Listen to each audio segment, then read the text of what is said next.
Shalom saudaraku, bertemu lagi dengan saya Pendeta Novel Saragi. Firman Tuhan yang menyapa kita pada saat ini tertulis di dalam Yakobus pasal yang ketiga, ayatnya yang ke-13 sampai ayatnya yang ke-18. Namun ada baiknya kita bersatu dulu di dalam doa. Kita berdoa. Bapa di dalam sorga, terima kasih Tuhan buat segala sesuatu yang bisa kami rasakan hingga saat ini. Kami percaya rancangan Tuhan teramat indah hadir di dalam kehidupan kami. Tuhan Yesus, satu kerinduan kami mau dengar-dengaran akan firman-Mu. Maka berfirmanlah Engkau Tuhan, sebab kami siap untuk menerimanya. Amin. Shalom saudaraku, di dalam nama Tuhan Yesus Kristus, seperti yang saya sebut tadi, bahwa firman Tuhan yang menyapa kita pada saat ini tertulis dalam Yakobus pasal yang ketiga, ayatnya yang ke-13 sampai ayatnya yang ke-18. Begini firman Tuhan, saya bacakan buat kita semua. Hikmat yang dari atas. Siapakah di antara kamu yang bijak dan berbudi? Baiklah ia dengan cara hidup yang baik, menyatakan perbuatannya oleh hikmat yang lahir dari kelemah lembutan. Jika kamu menaruh perasaan iri hati, dan kamu mementingkan diri sendiri, janganlah kamu memegahkan diri dan janganlah berdusta melawan kebenaran. Itu bukanlah hikmat yang datang dari atas, tetapi dari dunia, dari nafsu manusia, dari setan-setan. Sebab di mana ada iri hati dan mementingkan diri sendiri, di situ ada kekacauan dan segala macam perbuatan jahat. Tetapi hikmat yang dari atas adalah pertama-tama murni, selanjutnya pendamai, peramah, penurut, penuh belas kasihan, dan buah-buah yang baik, tidak memihak dan tidak munafik. Dan buah yang terdiri dari kebenaran ditaburkan dalam damai untuk mereka yang mengadakan damai. Demikian firman Tuhan. Saudara yang diberkati di dalam nama Tuhan Yesus Kristus, Shalom. Saya percaya bahwa setiap kita menyukai orang berhikmat di tengah-tengah kehidupan kita. Bahwa setiap kita bahkan pengen menjadi pribadi yang berhikmat. Tentu saja hikmat yang berasal dari surgawi. Teks kita mengatakan hikmat yang dari atas. Saudara yang berkati dalam nama Tuhan Yesus Kristus, di sini diperbandingkan hikmat yang dari dunia dan hikmat yang dari surga. Kita melihat antara ayat 14, 15, 16, dan 17 di sana dipertentangkan, di sana diperdebatkan hikmat dunia ini dengan hikmat yang dari surga. Dan kita semua tahu seperti apa yang dikatakan kitab Amsal 9 ayat 10 itu, bahwa permulaan hikmat adalah takut akan Tuhan. Saudara yang diberkati di dalam nama Tuhan Yesus Kristus, saudaraku, firman Tuhan pada saat ini lebih dalam lagi secara spesifik ingin mengatakan, ketika ada orang memiliki sifat iri hati, dengki, dan mementingkan diri sendiri, maka dipastikan itu akan menghancurkan pribadi orang yang berada di dalam sifat sikap iri hati dan mementingkan diri sendiri. Dipastikan akan mengacaukan, akan menjadi troublemaker di tengah-tengah kehidupan kita. Itu sebabnya Yakobus memperhadapkan pertanyaan ini kepada 12 suku di perantauan ketika itu. Siapakah di antara kamu yang bijak dan berbudi? Yakobus bertanya. Pertanyaan ini tentu saja ingin melihat bahwa bijak dan berbudi itulah yang diinginkan, yang disukai, yang dirindukan oleh setiap orang di tengah-tengah kehidupan kita. Bijak dan berbudi. Tentu hal ini ingin mengatakan melebihi intelektual, melebihi ilmu pengetahuan di dalam kehidupan seseorang. Sebab intelektual yang tinggi, IQ yang tinggi, belum menjadi sebuah jaminan seseorang itu bijak dan berbudi di dalam kehidupan kita. Lihatlah di tengah-tengah perjalanan kehidupan ini, banyak sekali orang justru dengan intelektual yang tinggi, pendidikan yang luar biasa, justru menjadi otak-otak pemecah belah, justru menjadi pribadi-pribadi yang menginginkan kehancuran terjadi di tengah-tengah perjalanan kehidupan kita, perjalanan kehidupan bangsa ini. Maka pertanyaan ini harusnya juga menjadi bagian kehidupan kita. Siapakah di antara kamu yang bijak dan berbudi?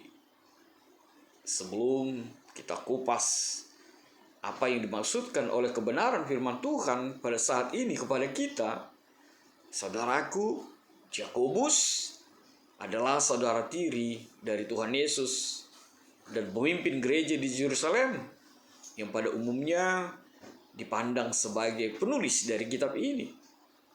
Pidatonya kita bisa lihat di Yerusalem di Kisah Rasul 15 ayat 13 sampai 21. Dan kalau kita mau melihat gambaran mengenai dirinya, pribadinya, itu bisa kita lihat di dalam Kisah 12 ayat 17, Kisah 21 ayat 18, Galatia 1 ayat 19, Galatia 2 ayat 9, dan selanjutnya. Dan memang hal itu sangat cocok sekali dengan apa yang kita ketahui mengenai penulis surat ini. Dan surat ini ditulis sekitar tahun 40-an Masehi. Dan menurut keterangan sejarawan Yahudi, Yosefus, Jakobus, saudara tiri Tuhan Yesus ini mati syahid di Yerusalem tahun 62 Masehi. Begitu sekilas tentang penulis, tentang Yakobus yang menuliskan tentang surat ini di tengah-tengah kehidupan kita. Lalu kita sampai kepada apa yang dimaksud pribadi yang bijak dan berbudi itu. Kita melihat ada 3 hal yang bisa kita lihat dalam topik kita ini. Dikatakan pribadi bijak dan berbudi itu adalah pribadi yang berperilaku baik. Adalah pribadi yang kelihatan dari tindakannya, dari pelakunya baik. Bukan pribadi yang kasar dan angkuh.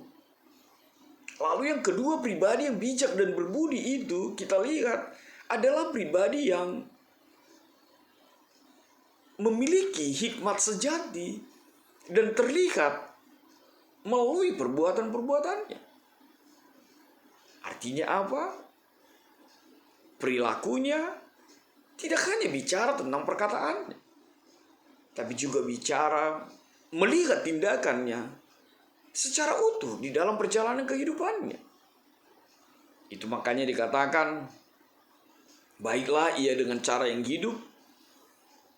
baiklah ia dengan cara hidup yang baik, menyatakan perbuatannya. Artinya lebih menekankan bagaimana dia melakoni, bagaimana dia caranya melakukan atau bertindak di dalam kehidupannya. Lalu yang ketiga dikatakan, akan didapati hikmat sejati yang terlihat dari sikap kelemah lembutan dan sikapnya yang digerakkan oleh roh itu.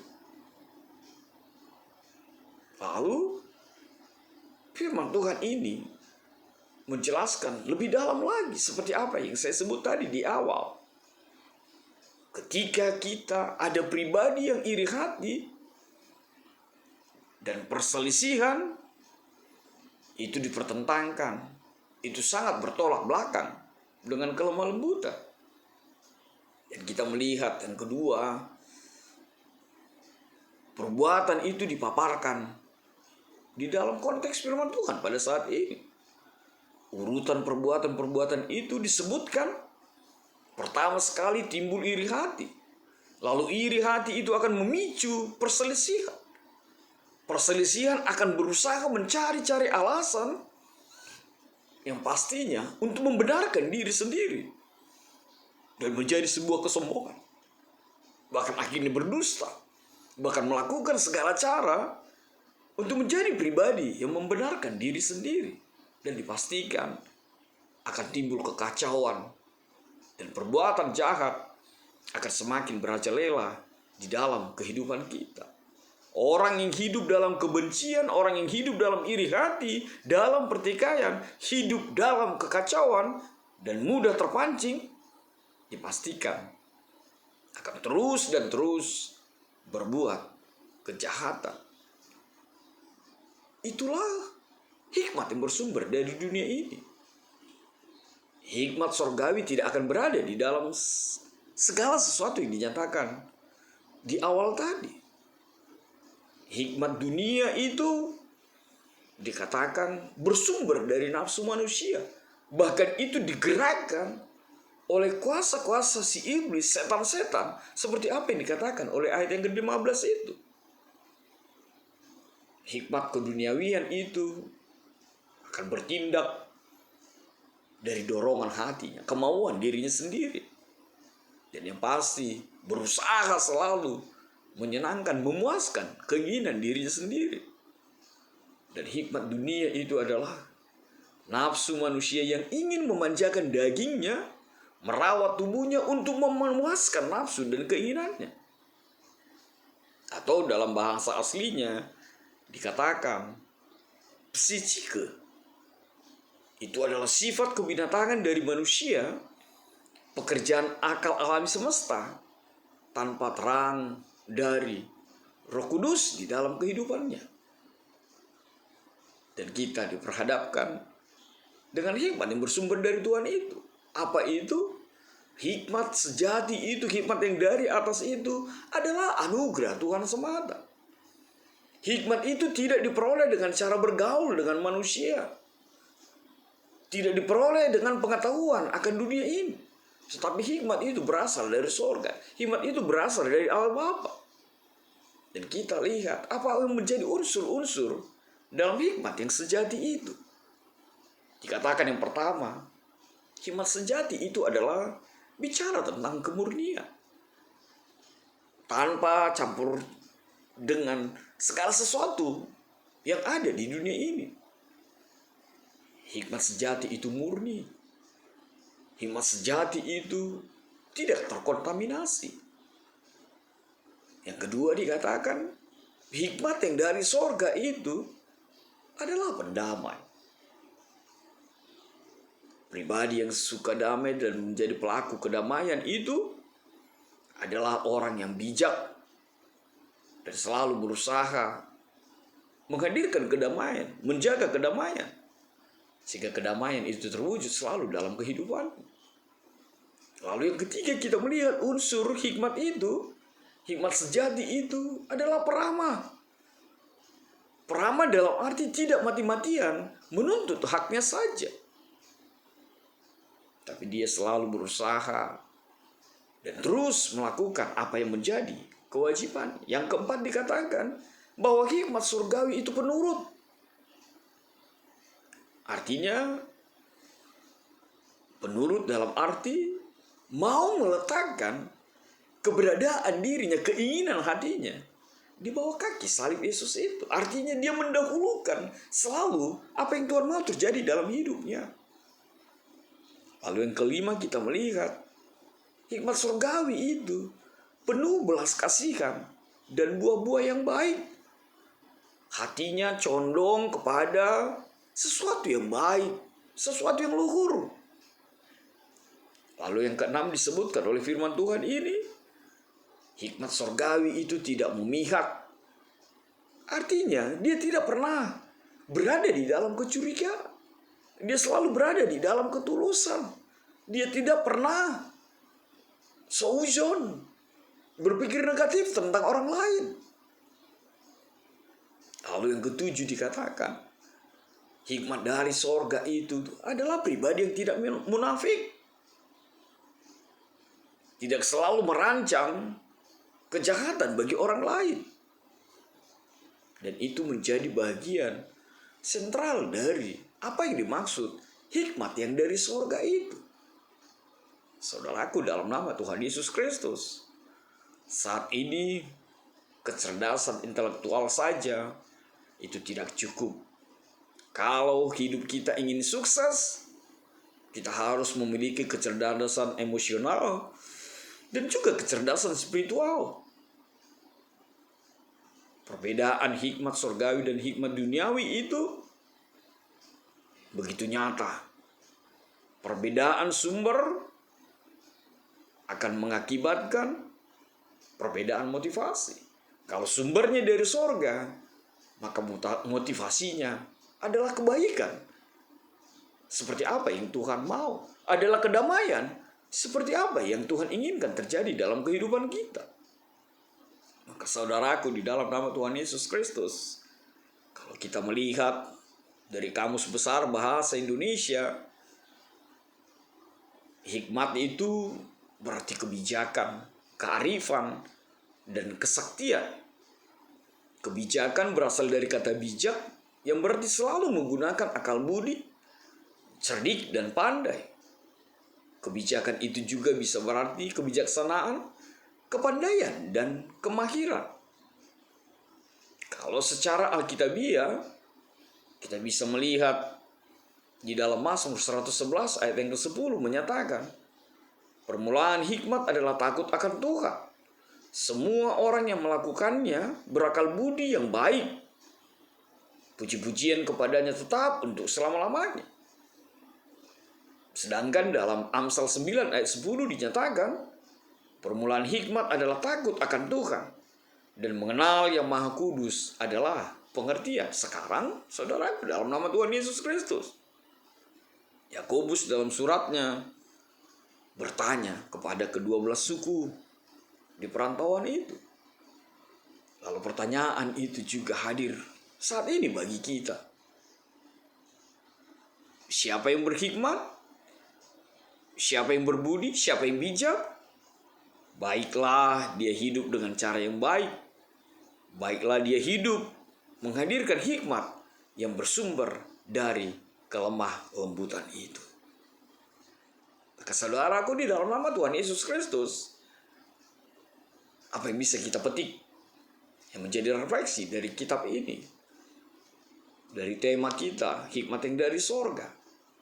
Yang pertama, saya mendapatkan bahwa iri hati, mementingkan diri sendiri, egois, buanglah itu jauh dari kehidupanmu. Itu akan menghancurkan orang lain, menghancurkan komunitasmu, menghancurkan persekutuanmu.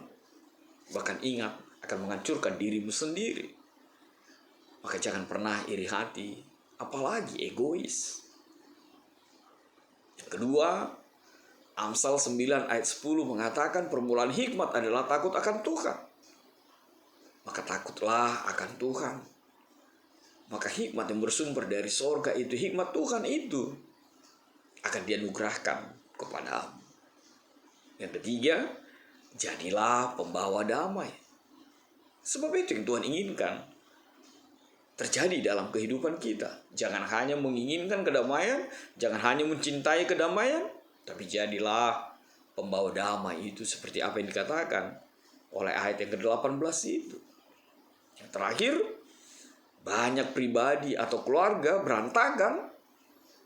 Itu semua disebabkan oleh tindakan yang tidak berdasarkan hikmat surgawi. Ketika keluarga, ketika persekutuan hanya mementingkan dirinya sendiri, maka dipastikan keluarga itu, persekutuan itu akan luluh lantang. Amin. Kita bersatu dalam doa. Terima kasih Tuhan buat kebenaran firman-Mu. Terima kasih Tuhan Yesus buat kerinduan yang Engkau jawab. Bapa di dalam sorga, berikanlah kami hikmat sorgawi-Mu, sehingga kami menjadi pribadi, pelaku-pelaku firman di tengah-tengah kehidupan kami dalam kasih-Mu Tuhan. Enyahkanlah virus-virus ini. Amin.